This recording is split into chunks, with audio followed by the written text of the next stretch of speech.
বাবা মঙ্গল, প্যান্টটা খুলে শুয়ে পড়ো। যারা যারা হোলিতে মাল খেতে ইচ্ছুক সবাই আমাদের মেলায় আসতে পারেন। সবার জন্য দামি মালের সুব্যবস্থা করা আছে। কি বললো ওরা? মেলায় গেলে মাল খাওয়াবে? কতদিন থেকে মাল খাইনি। এমনি খাম্বা খেতে খেতে তোমার মুখটা বিচির মতো হয়ে গেছে। মালের ছবি, হোলিতে মাল খাবো। দেখেছেন ডাক্তারবাবু, আমার মতো বিচি মুখর লোকটাকে ওরা কত ভালোবাসে। ওর শরীরের এই অবস্থা, তবু ও জিদ করেছে ও হোলিতে মাল খেতে যাবে। নিশ্চয়ই যাবে। আজ আমারও বিচির পরীক্ষা। বলেন কি? সত্যি করে হ্যান্ডেল মেরে মেরে চুলটা পেকেছে, কিন্তু সত্যিকারের হ্যান্ডেল মারা শিখেছি কিনা সেটা আজকে বোঝা যাবে। বাবা মঙ্গল, প্যান্টটা খুলে শুয়ে পড়ো। ও বলছিল ওর ওই জায়গায় ব্যথা করে।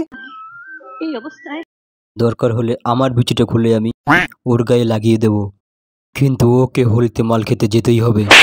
বলেন কি?